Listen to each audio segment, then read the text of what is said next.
It's easy to understand why trading for Buffalo Sabres center Ryan O'Reilly could be too rich for many tastes. Even just directly, the 27-year-old costs a lot by way of his $7.5 million cap hit, which doesn't expire until after the 2022-23 season. That actually is a pretty fair rate for a quality player at a coveted position, but smart NHL teams try to find bargains whenever they can. O'Reilly is, instead, earning his market value, and the term means that a prospective buyer really needs to commit to him. Of course, O'Reilly isn't on the free agent market. Instead, he's the subject of trade rumors, and it sounds like the Sabres are asking for quite a bit. Here's a guess from The Athletic's Pierre LeBrun, sub-required for the full article. My sense of the Buffalo-esque right now for O'Reilly is this: a first-round pick, a good prospect, and a second-round pick. Not cheap. LeBrun adds an interesting caveat that also spotlights how ROR is far from cheap. One of the stumbling blocks is that O'Reilly has a $7.5 million bonus coming. Remarkably, the Sabres at least claim that they'd want more after July 2nd. One understands why they'd say so, but how much more could they realistically expect to get for ROR?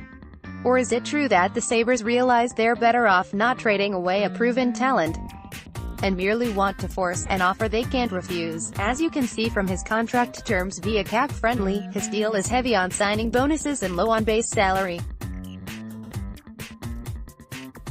The nice thing, then, is that his actual salary sinks to a more affordable $6 million from 2019-20 to 2022-23. The 2018-19 campaign comes with a $8.5 million total price tag. LeBrun and others tab the Montreal Canadiens as a leading candidate for ROR, and it makes a lot of sense. Here's a quick rundown of why this could work from Montreal's perspective. Money burning a hole in Berg Evans' nicely tailored pockets. The Canadiens' failed 2017-18 season was frustrating for many reasons, including the fact that, despite having high hopes, the Habs weren't exactly spending to the cap ceiling. A similar feeling rubbed extra salt in the wounds of Oilers fans, with GM Mark Berg Evans' seat only getting hotter. It would be surprising to see Montreal make that same call twice. Unless they decided to do a soft rebuild, which is a valid debate for another time. By Cap Friendly's estimates, the Canadiens only have $60.88 million devoted to 21 players, giving them about $18.61 million in space. They have other needs they'd hope to address, but not many raises to worry about beyond the modest bump coming Philip Denault's way. If any team can afford to take on ROR for futures, it's the Canadiens. They might even decide it's worth it to eat that $7.5 million bonus. Either way, they're in a position to stomach that cap hit, and they don't need to move salary the other way to do it.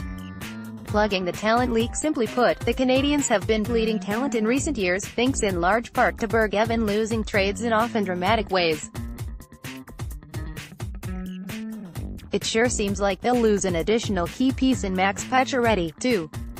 More, Canadiens slowly but surely decline under Berg Evans. Again, you can make the argument that the Canadiens might be better off following the Rangers' lead and doing a soft rebuild, yet it doesn't seem like that's the case.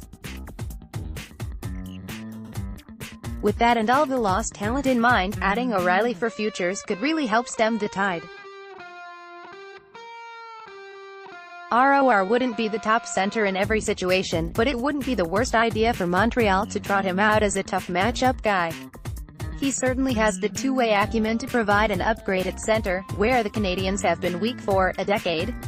More, it would be especially enticing if ROR could take on the tough assignments while opening up cushy offensive zone starts for Jonathan Drouin, who generally struggled mightily as the go-to guy. It's plausible that the duo would serve as a 1A, 1B situation, but the point is that there could be a domino effect that helps Drouin out, in particular.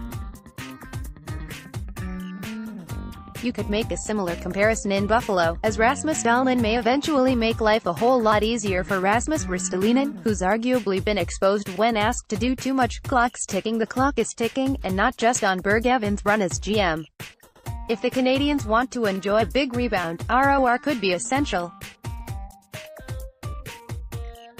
Don't forget that Shea Weber is 32, and probably a beaten-up 32 considering his rugged style and many years of heavy use. Carey Price is 30 and his injuries have really been stacking up.